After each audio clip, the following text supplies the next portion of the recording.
Hello, my friends. Jacob's here one more time.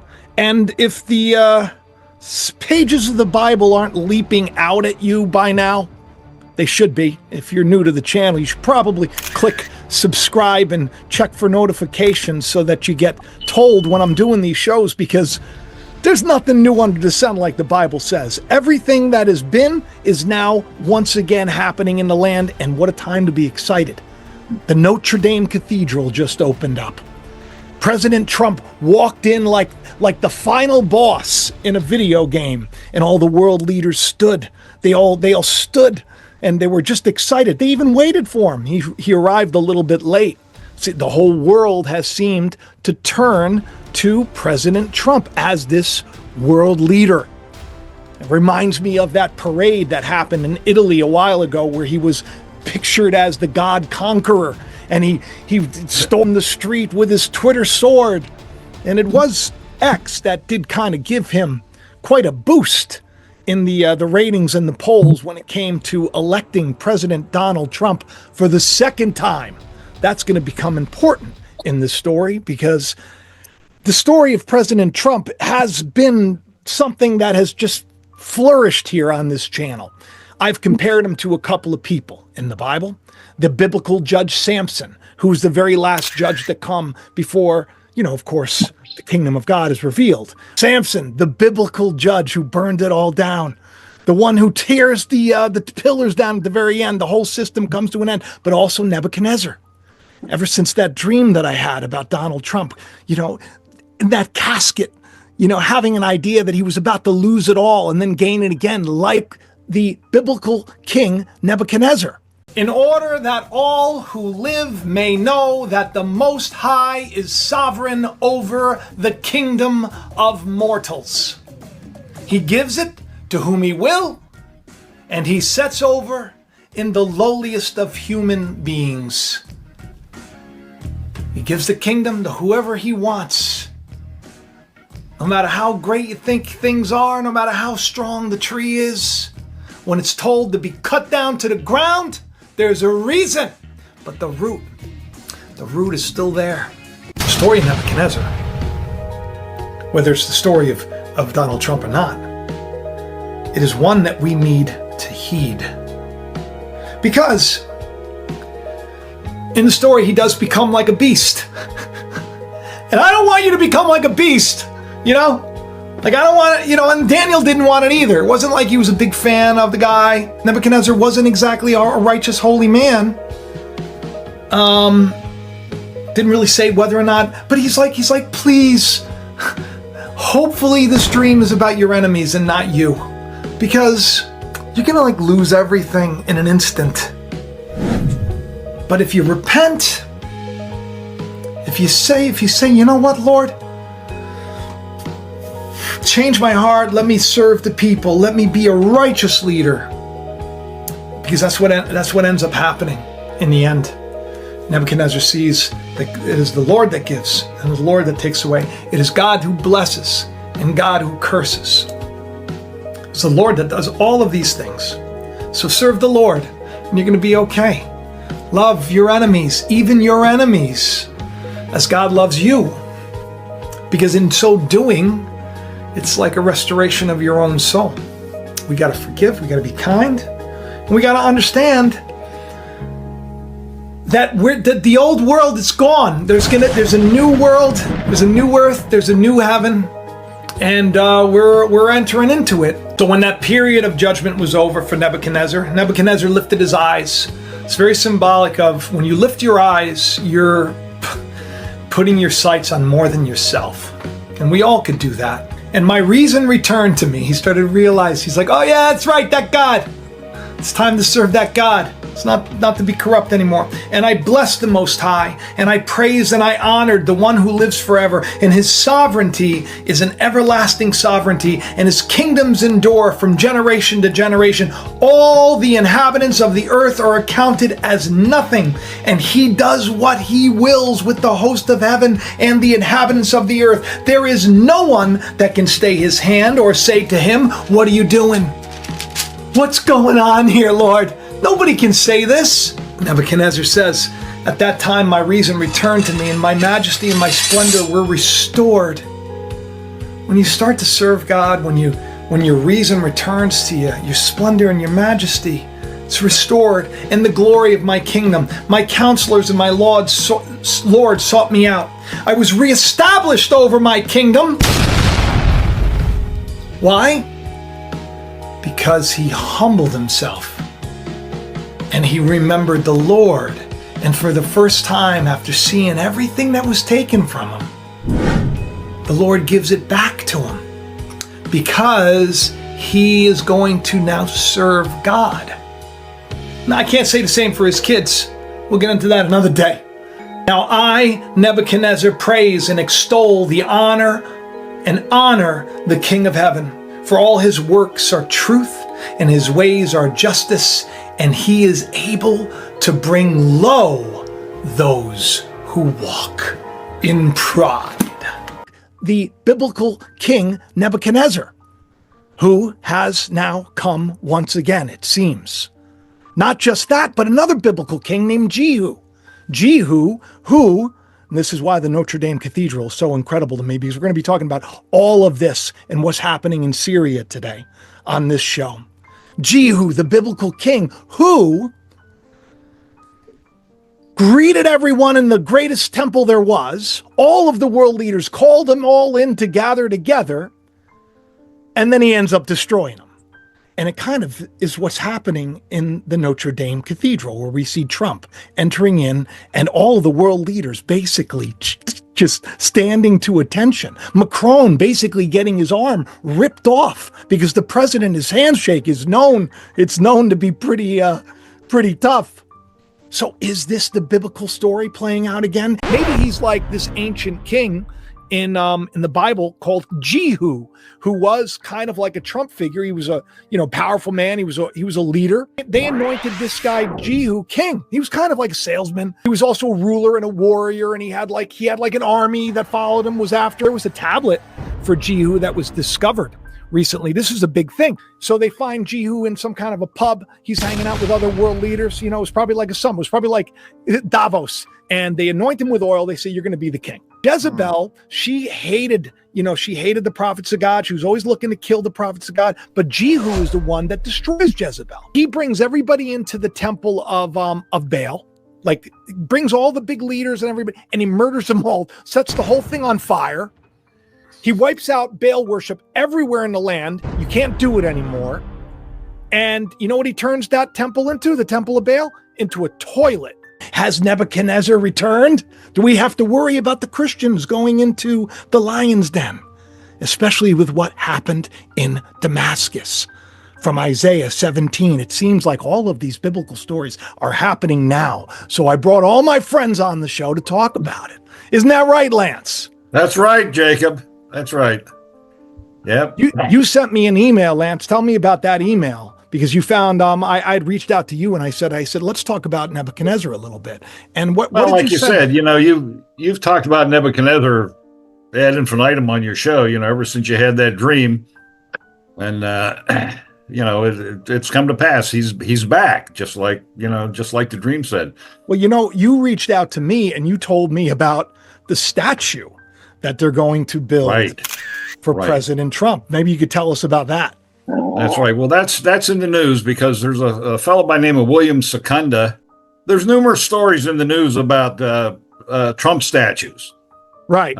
One is you can see on NPR, they have an article that there's mock Trump statues popping up in cities all across the country. Yeah, a little while ago, they were Trump statues of him naked.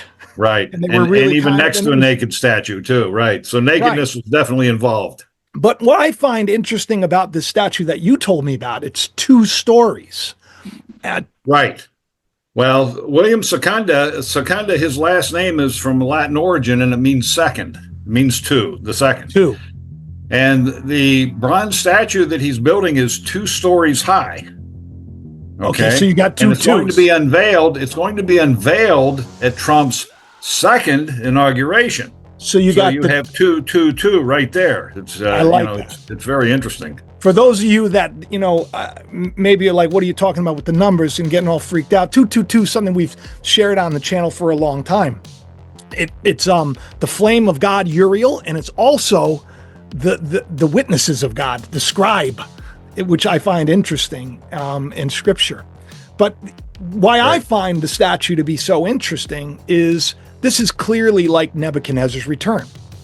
Back when I first started talking about this, I said, oh, he would be back, that there's a root, just like it's written in the book of Daniel, there's a root that's, of his kingdom that's left.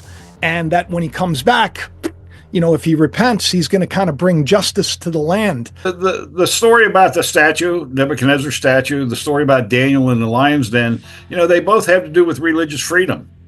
Okay. Both of them. And when Daniel's thrown in the lion's den, I kind of took a little take on the word lion, L-I-E-O-N, because justice is, that the story of Daniel in the lion's den has a lot to do with lawfare. They conspired. Like lion. They made a law, and set him up. And then he was thrown in a lion's den where you have all those liars that just keep lying on, and trying to take people down that are doing the right thing. But, the word Daniel means God is judge. So those who are truly just, those who are in God's favor, they're protected from that. So it reminds me a little bit what I'm thinking of the Notre Dame Cathedral. First burnt down, right beforehand, they did something interesting. They took all of the saints out, but they were all beheaded. And I said, oh no, I hope that this isn't like some kind of a forecast of like some kind of Christian persecution that's coming, So here we have, our president, who very much seems to be as this biblical character, Nebuchadnezzar. And we see what's happening also in Syria right now, where Damascus is now, it's been overthrown. Assad's gone. And, which is interesting because Assad, the rule was for 50 years. And that's why now Israel is now attacking and going in to make sure that there's order there. They're taking over Syria right now, which is interesting. Netanyahu just said this. This is a historic day for the Middle East. The collapse of the Assad regime, the tyranny in Damascus, offers great opportunity, but also is fraught with significant dangers and its suppression. But it also means we have to take action against possible threats. One of them is the collapse of the Separation of Forces Agreement from 1974 between Israel and Syria. This agreement held for 50 years. Last night it collapsed. 50 years, and I see this trend of 50 where I see, let me see, we got the Hawk Tua girl, the crypto thing that we talked about, where I compared Hawk Tua to Hawk Patah, Peter, who's the Rock, how Pete has been trending, and the just how Satan desires to sift Peter like wheat, talking about this time of persecution coming. 50, Jared Isaacman, he is the new head of NASA. He was the first guy to walk outside the spaceship in 50 years. Miss Piggy turns 50 years old. The CEO of that healthcare thing, 50 years old. And 50 is the number of Jubilee. Jubilee is the time where the land is set at peace. And so are we entering into a time where maybe all of this upheaval could be something that's good for people like you and me, people that are doing good? I think we're going to be changing a few things. I think people's hearts are going to be changing. Jubilee means something to you? Do you know what the Jubilee is? Yeah, that's when things are kind of reset and kind of restored back to the way it should restored. Be. People, the debts get eliminated, and right. Yeah, just things get restored, basically.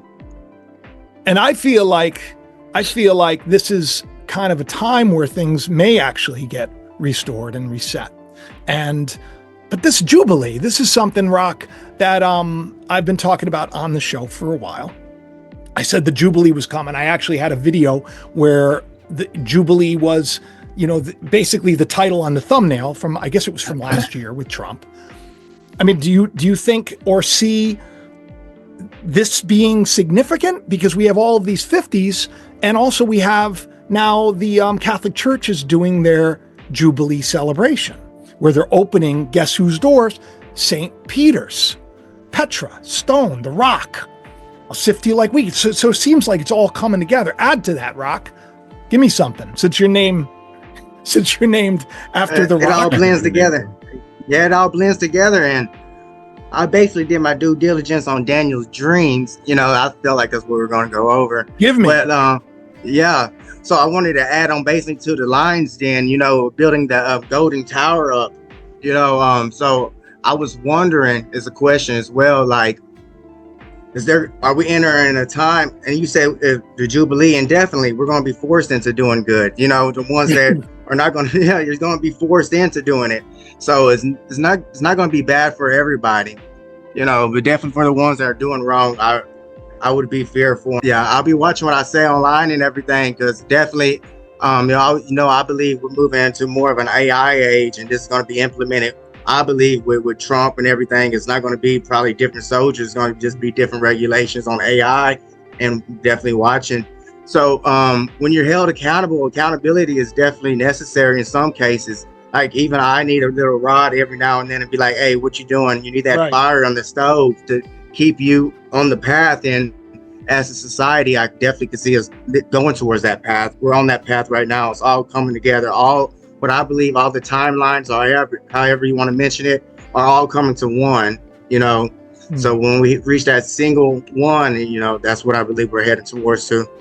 It's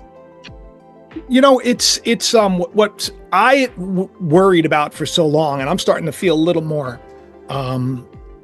I don't know, I guess a little more encouraged about the days to come, because, the scriptures are clear. They do say that in the end, it's going to be one of these things, woe unto you, the inhabitants of the earth, the devil has come down upon you. And what did the devil come down to do? To sift you as wheat. Yes. The devil desired to sift all of you as wheat. And God's like, okay, go ahead, go do it. Because really, when you're sifting wheat, what are you doing? You're trying to get the seed out. You're trying to get that, you're trying to get out what is edible and what becomes bread. And some wheat, you can just winnow it. You could lift it up, and then just the wind will take that, soft husk away. But there's other that are hard, and you got to crack them, and you got to whip them. And that's literally what threshing means, to bring the whip. And today, like you were saying, like, if you're doing okay, you're going to be good. Sometimes you need a little correction. Today, we see that. We see it in the largest Christian network in the world. Huge scandal. We see like everywhere. We see like just the insurance company with this United Healthcare, the things that are going on in the banking system. It seems like everywhere corruption is being revealed and being held accountable. That's why the scriptures say, woe unto you, the inhabitants of the earth, for the devil's come back. But the second part is, those that are in heaven rejoice. Now, what does that mean? Does that mean that we can't be literally living here as the devil's going to sift the others like wheat? Maybe we've already been sifted. I feel like I've been sifted. I'm sure I'm not done, because adversity, you get growth from adversity. But could this be like a time where you do see some rise to everlasting life? So you're going to see a group of individuals, smaller group of individuals, that are going to rise up to be blessed, favored. And then you're going to see the other individuals that are going to go into everlasting condemnation, which means age-abiding correction. Everybody takes these things and they make it something that happens outside of your physical waking life. But here's what matters the most. Feeling like things are hard for a lot of us. But could we see a time where things get better? I'm hoping, praying. It's just I was following the Grateful Dead in high school, and vision hasn't happened yet. But it hasn't come true yet. Same vision, same hope, same prayer. Which means you see things becoming better in the long run. Way better. Oh, I like that. I like that. People that have tried hard, that have suffered, for them to inherit the earth, for the meek. The meek doesn't mean that you're not going through something. The meek means, shall we inherit the earth? Can we be entering a time where Trump is basically going to bring in this new world rule?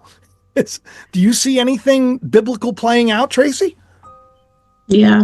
Well, first of all, I think it's kind of ironic that this morning I was reading Luke about the seeds being sown, and and so I think that's kind of funny that you had mentioned that. The thing that I see isn't that Trump is bringing everything in. I think that God's using Trump, of course, to finally bring out what you said, all the corruption. Like, really, if you think about it, none of us have actually ever had the truth. We've had a bunch of choices that we thought were like, oh, this is my free will, I get to pick what I want. But when you get a bunch of lies that all of them are just different lies, well, we think we're getting a choice, but now we're finally getting the truth. The truth is actually coming out of all the corruption, like you said, of the healthcare. I mean, I work in healthcare. I know, kind of like, I feel bad that that guy got shot. I don't want anyone to die. But I do, like, to what Rock said about AI, like it had to do with AI looking at the people's insurance claims, and AI was making the decision on whether or not to. Like, AI, I think, could be good, but the people behind AI have to be good, have to be following God, because if you're doing it for I don't know if that's going to be the case. I think it's pretty clear. Well, I think it's going to be both. I think that when you're saying the thing about the thrashing, and we're kind of all getting that. I mean, really, since 2018, I have been getting that. I have been woken up to God saying, you need to take responsibility for yourself. Stop blaming everybody else, your mom and all this stuff that happened to you. Like, start looking at your own actions. Well, if I wouldn't have done that, I wouldn't be where I am today. And like Rock said, I feel bad for the people that don't want to like go to God and do it for themselves, because I think everything's going to crash at once and they're not going to know what to do. And it reminds me of the scriptures that say, instead of coming to me, they're going to run to this one and that one, and they're going to go and do all these things instead of just going to God and being like, you know what, I'm sorry. I wish all of the people in like Biden and all of it, I don't care who they are, I wish they would just go and ask for forgiveness. We would forgive. We are a whole United States. We would forgive them. I've done stuff that I didn't think people were going to forgive me for, but they forgave me because I'm sincere. My actions aren't continuing to do the things that I used to do. So I guess what you're basically saying is that this is really a time for personal responsibility where people need to, they really need to take account, right? Is Lance, when you look at the story of Daniel and you look at what's happening today in Syria, where now everybody's saying that the only protection that Christians had over there was Assad. Now that Assad is gone, they say it's going to be open season on Christians. And that married with the restoration of the Notre Dame Cathedral and my concern of some kind of persecution coming. Do you think that we could see persecution come to Syria, Lance? Well, I'm sure that's going to be the case because, we're in the apocalypse now. We're in the awakening period, and we're here as witnesses. We witness and we give testimony. We're not here to change the world and fix the world. The world, as I see it, is on a fixed timeline of 6,000 years. Yeah. So events are going to transpire in the collective. And this whole thing about Daniel that I was talking about being religious persecution, what I see is going to happen is the rise of Christianity, so-called Christianity. Right. Some called it the Christian Reich or whatever. And that's the Barabbas religion. And that's going to be big. And if you're not part of that, you're thrown in the lion's den and all the rest of this. Those two stories play out there. I almost wonder if, I have a little bit of a different view, and I think you do too, compared to others like, what hell really is. It's not a place where we're going to be tortured endlessly. Okay. Like there are like very important truths that we'll say Christianity, religious Christianity, which makes up a majority of the world, believes already. So the rise of that, I think that religion is already here. So my question, because you think, you hear Christians are being slaughtered and you think how terrible this all is. But I mean, does anybody really know what the truth is? I mean, does anyone really? No, we don't. That's, so with this that's happening in Syria, now that this is happening, like all of these influencers are saying it's going to be open season on Christians. And my thinking is, what can we do to stop that? I believe the only thing we can do is to speak the truth and to have faith that we can even say to that, because it's not happening yet. Why don't we say to that doesn't happen? I want to try to get people to think differently, because there's not much we can do but hold ourselves accountable, like Tracy was saying. There's, Rock was saying that, we all need correction, and we're all getting that, and we understand that. But don't we have some personal accountability and responsibility to maybe speak faith, and to not just say that persecution that's coming has to be something that literally plays out? What about people turning to God, like Tracy was saying? What about that? I mean, I don't want to see bad stuff happen. The story of Nebuchadnezzar, how does it end for the Christians? Tell us what happens after the lion's den. Can you tell us a little bit of that story? Well, I mean, Daniel means God is judge, and that thing has to do with justice, with the perversion of justice, with lawfare and all the rest of that. And they're thrown in the lion's den, but God is judge. Okay, right. So they didn't have anything to worry about individually. Others thrown in the lion's den are probably going to go poof. Okay. Right. But Tracy's absolutely right. I mean, we're here, and we have personal responsibility, and then you have your personal space. You have your own reality tunnel, whatever you want to call it, and we're responsible for that. And yes, we can change things within our reality that affects others and love others and do those things. But if we spend all of our energy, if we want to become a politician, or we want to do this and spend all of our energy trying to change the world, right, that's on a fixed timeline, we're going to get burned out. We're done. We're better to take. So we got to leave this in God's hands and really take account for our own lives and work out our own salvation with fear and trembling. That just means reverence. Doesn't mean like be terrified. But and when we do that, we affect our families and our friends. Right, and then that spreads. Right, like you want to be that light. You want to light 1,000 lights that lights 10,000, that lights 100,000. Now this is what's interesting, because as you were talking, I was thinking about, Nebuchadnezzar didn't really want to throw Daniel into the lion's den. If you remember correctly, he got tricked into doing it. That was the first thing. All the, like you were saying, all the lawfare, all the lawyers, they were doing these things. And when it was over with, and Daniel was alive in the morning, that was a pretty darn good thing. And it also reminds me of another incident with Nebuchadnezzar, which was the fiery furnace with Shadrach, Meshach, and Abednego. And what they had the problem with, because, as we see this Trump Tower, this 2-story tower, we think to ourselves, is this kind of like the Nebuchadnezzar of today? And that if you don't worship that, and you don't fall down and walk around with a MAGA hat, that you're going to be thrown into the lion's den. Does that mean that that's the case? No, it doesn't. Does that mean we get thrown into the fiery furnace because we're not going to do that? No, we're going to honor whoever God places in charge, and we're going to understand that Trump, because I don't even think that this story is over yet, but that if he's in charge for a reason. God's using him.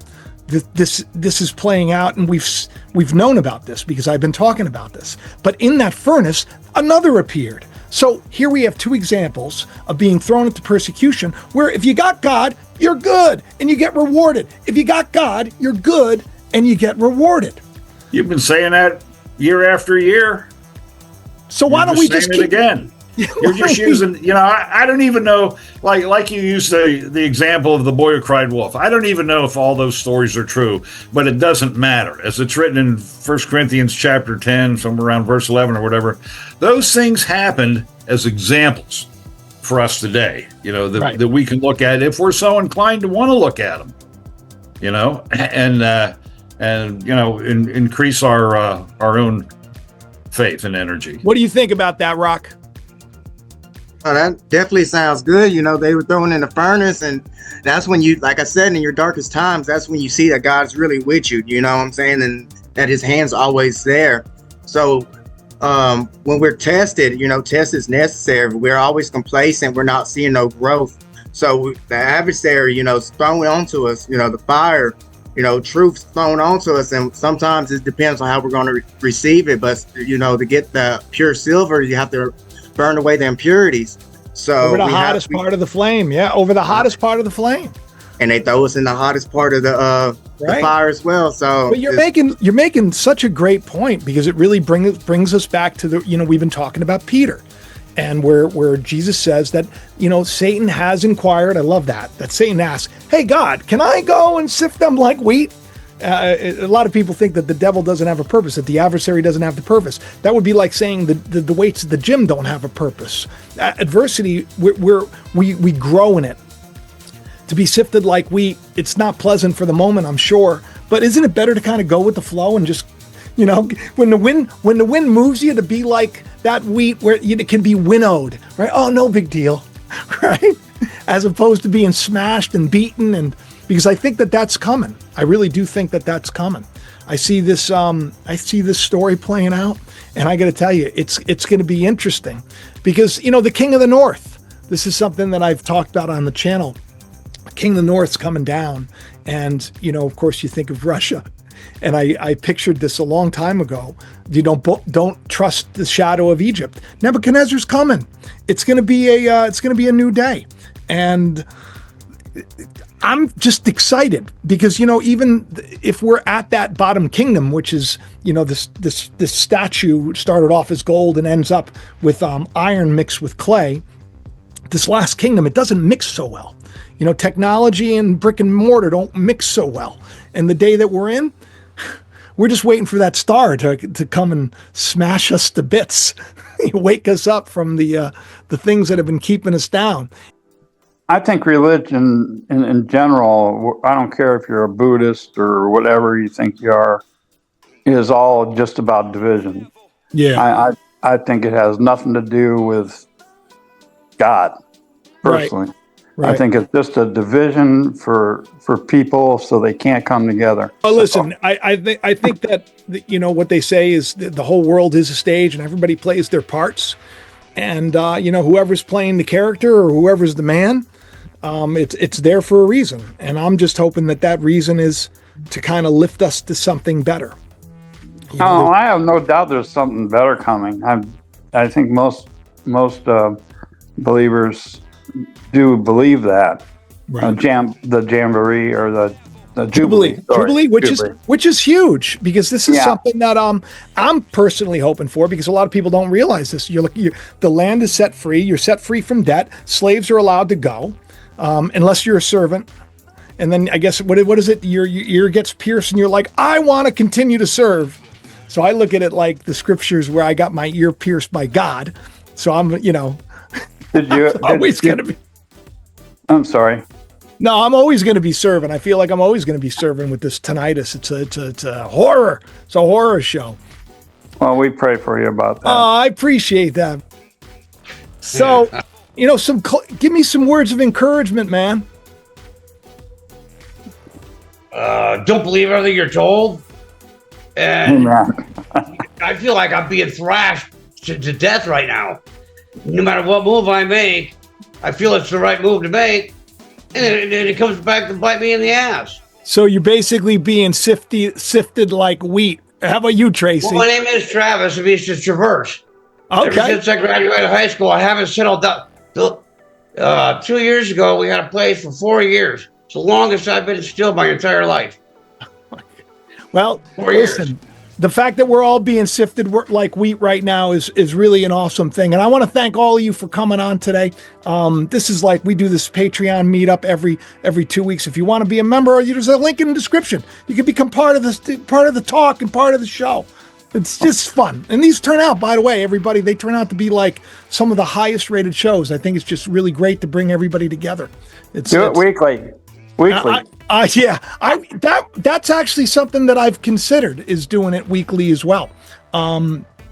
There's so much going on right now. I think it would make more sense. Let me pray about that. But anyway, everybody that's watching, thank you very much for being here. If you want to become a member of Patreon, you click the link in the description of the video, go down. Make sure if you're not subscribe, like, share the channel out. If you want to get yourself some truly free home product, this is like the best stuff ever, toxic free. I don't know if any of you have it. You should get it. Go there, use code Jacob. You get it 30% off, and you help the channel out.